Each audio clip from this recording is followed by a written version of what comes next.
entre guillemets, de quitter son poste. C'est toujours un peu délicat et quand on n'est plus en politique soi-même, on ne veut pas nécessairement être trop perçu comme quelqu'un qui vient donner la leçon à la personne qui nous succède. Mais je crois qu'il a besoin de s'exprimer sur un certain nombre d'enjeux majeurs pour lui. Et encore une fois, les inégalités, le climat, le commerce extérieur, la paix. Et j'anticipe son discours avec beaucoup d'intérêt.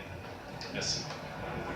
Maxime, donc, on vient d'entendre le premier ministre du Québec, lui aussi très, très prudent quand même, parce qu'on sait qu'il n'y a pas d'atome crochu entre le Canada, le Québec et Washington en ce moment. On le disait, Maxime, 6 000 invités là, qui sont sur place au moment du discours. C'est à peu près tout le gratin politico-économique du Québec qui est sur place en ce moment. Ah oui, que ce soit de la scène économique, de la scène politique actuelle. Pensez également des vétérans dirigeants de compagnie. Je pense à M. Jean Coutu qui disait, entre autres, tantôt, là, être inspiré par les discours de Barack Obama depuis toujours. Il dit peut-être certains dans la salle auraient avantage à prendre note de ce qui va se dire aujourd'hui. Donc, le grand sage qui parlait. Je ne sais pas si on est en mesure justement d'entendre une partie des commentaires recueillis au cours des dernières minutes ici, justement, sur le tapis rouge, entre autres, à commencer par le maire de Montréal, Denis Coderre, qui n'était pas peu fier de voir Barack Obama débarquer chez lui en l'occasion de ce 375e anniversaire. Pour moi, c'est sûr que le fait de venir à Montréal aussi envoie un message très, très puissant, comme quoi que Montréal est une ville internationale par excellence. D'ailleurs, je comprends que son collègue et actuel premier ministre du Canada, mais je pense que c'est un honneur pour Montréal de recevoir Barack Obama. Parce que dans la foulée de ce qui s'est passé en Europe, à la réunion de l'OTAN, on y ramène, lui. G7, sait-on jamais, M. Obama va peut-être s'aventurer, et malgré son devoir de réserve, pour nous donner un éclairage différent de celui que nous avons reçu de M. Trump. Je pense que ça témoigne de l'importance de la métropole d'un point de vue international, sur l'échiquier international, du positionnement de Montréal. Des sujets où, évidemment, on veut savoir ce qu'un homme qui était bien placé, comme Barack puis il dit c'est en direct. Tout ça, et puis je pense que c'est une opportunité exceptionnelle qu'on ne peut pas manquer. Maxime, on le rappelle, donc le discours de M. Obama va commencer autour de 17h30. Il y aura ensuite une période questions-réponses et les questions seront posées par la présidente de Gaz Métro. Oui, Mme Brochu, donc, qui animera cette période d'échange et parier donc que ce qui va se dire ici va fort probablement résonner partout sur la scène internationale. Alors Maxime, je le rappelle, il est sur le tapis rouge. Mario, Luc et Bernard, restez là. Notre édition spéciale de la Joute se poursuit dans un instant.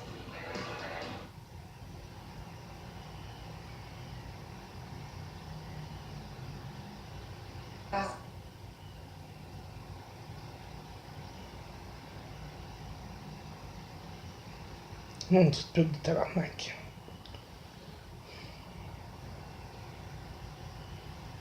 Bon. Retour au Grand Cave. Avec Mario Bros.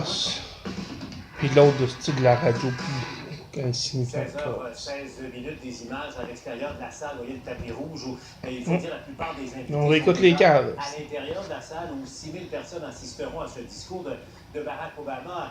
Mario et Luc, force est de constater, et on le sent même à la maison, à travers nos téléviseurs, que le magnétisme de Barack Obama opère encore plus que jamais au Canada, en tout cas. Bien évidemment, parce que Barack Obama, d'abord et avant tout, ce qui nous reste de lui, c'est un style, un élan, une élévation d'esprit. C'est aussi, évidemment, ça va passer à l'histoire comme le premier président noir. Je suis pas sûr si c'est là ou plus loin, mais éventuellement le léchage de cul puis de blowjob d'Obama, comme je l'ai dit, comme je l'appelle, ça va commencer là. Il leur lèche le cul, toute cette petite gang de fous là, avec Mario Bros puis l'autre au milieu avec les lunettes à la radio que personne connaît, pseudo commentateur spécialiste de merde. Tu sais qu'Éric Duhem il travaille avec ce câble là. Côté rockstar. Quand il rentre dans une pièce, tous les regards se tournent vers lui. Alors, il Éric Duhem, il est sans doute pas plus mieux. par son Vraiment, charisme, par son magnétisme, pas vraiment le choix. que par, évidemment, ses S'il veut travailler, il va être payé. quand même quelques-uns, mais c'est pas une présidence pleinement réussie. C'est une présidence passablement acceptable compte tenu de ce qu'on connaît à l'heure actuelle. Mais Obama, en soi, sa présidence, c'est pas ça qui attirait 6 000 personnes, c'est lui qui attire 6 000 personnes. Mais ce qui est quand même frappant, c'est la répartition des âges, parce que il y a des gens ici du troisième âge, il y a des gens très jeunes aussi, c'est assez surprenant, là. Des jeunes de 20 ans, 25 ans, 30 ans. Bon, c'est pas nécessairement naturel de venir assister à une conférence de quelqu'un qui est quand même un leader politique. Oui, on veut être là pour... Il faut être zombie pour écouter ça aussi longtemps. Zombie. Complètement mongol. Ramenez faux. Compte tenu du style Trump, il paraît encore mieux. Obama, dans le fond, brille d'une certaine façon sur le plan de sa classe, sur le plan de ce que Luc appelle une élévation. Il brille encore plus en comparaison avec ce que les gens voient arriver tout de suite après. Un Donald Trump dont parfois les commentaires sont pas tout à fait, peuvent pas être décrits comme de la classe. Barack Obama va monter sur scène dans une soixantaine de minutes. Environ, je vous le rappelle, 30 minutes de discours et ensuite il y aura un échange mené par Sophie Brochu de Gaz Métro. Mario, Luc et Bernard, ce qui nous permet de passer les pourris de notre société sont là. Il y en a quand même d'importants. Les serviteurs des esclavagistes. À Ottawa, on va prêter Mon maître. au propos de Justin Trudeau qui a été questionné aux communes à propos du document constitutionnel, la proposition de discussion constitutionnelle, l'initiative lancée la semaine dernière par le gouvernement de Philippe Couillard. Prêtez attention à la réponse du Premier ministre du Canada. Le député sait très bien mes positions sur la Constitution. Oh, Justin, cruche d'eau. Amplement pendant les cruche d'eau, cruche d'eau. Oh, cruche d'eau. Savent que j'ai été élu pour défendre la croissance pour la classe moyenne, pour aider les Canadiens dans leurs enjeux concrets et pas pour aller dans le trou noir de débat constitutionnel à n'en plus finir. Trou noir. Un trou noir, le dossier constitutionnel. Fin des discussions, fin des émissions. Il veut vraiment rien savoir. Puis, je peux vous dire, moi, pour avoir parlé encore avec des gens de l'entourage de oubliez pas les téléspectateurs qui c'est un show, ça. Là. Quasiment toute la bullshit des conneries du grand n'importe quoi. Pour vous divertir, mais ça m'endorme. On va voir là, que le document qu'on a déposé, c'est pas juste réouvrir la Constitution. C'est aussi la main tendue, c'est un nouveau dialogue, c'est les Québécois qui s'investissent dans le Canada, c'est une conception de l'identité où les identités s'additionnent. Il va finir par dire des choses positives sur notre document. C'est ce qu'on me disait dans l'entourage de Philippe Couillard. Visiblement, c'est pas ça qui se passe présentement.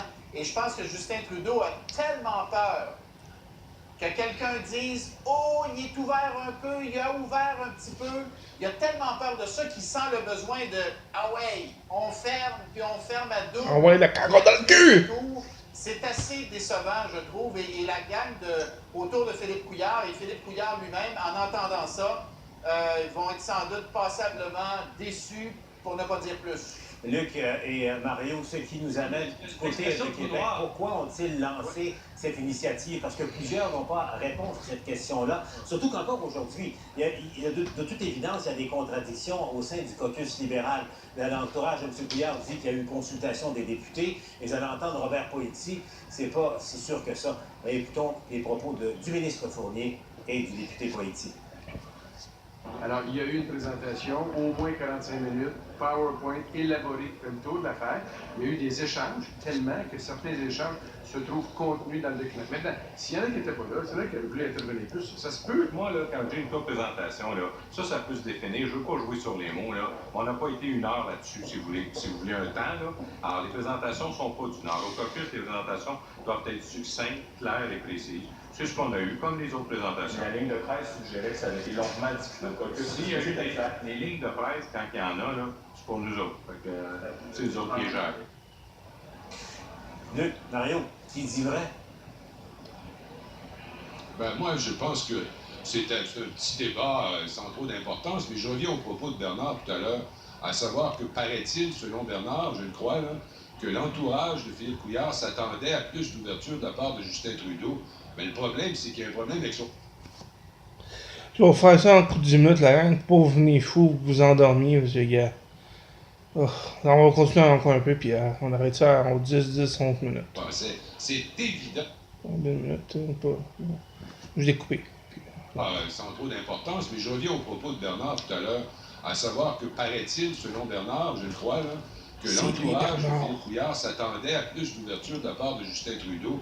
Mais le problème, c'est qu'il y a un problème avec son entourage, c'est ce qu'il pensait. C'est évident que Justin Trudeau ne veut pas Mario Bros. Ça, ni lui, ni aucun chef de parti fédéral à l'heure actuelle. Alors d'avoir cru qu'il y aurait une réception aux documents qui aurait été positive, c'est une preuve de naïveté. Erreur de calcul à tout le moins. Luc et Mario et Bernard, on sera en direct là. Marc Garneau au micro de... Évidemment, Barack Obama inspire bien les gens, toute une génération, diront plusieurs. Pourquoi Justin Trudeau n'assistera pas en tant que premier ministre ici aujourd'hui? Enrage une génération. Je ne connais pas l'horaire de mon premier ministre, mais personnellement, je suis honoré de pouvoir représenter le gouvernement aujourd'hui. Est-ce qu'il y a une question diplomatique, disons? Je crois que c'est M. Trudeau qui a son horaire, qui est très rempli, et puis il a décidé okay. que moi-même... Bon, on arrête là une pause, puis on revient. ici pour représenter le gouvernement. Ah boy. Une petite pause tout le monde, là. Je vais faire ça en... Je sais pas combien de parties. À plus.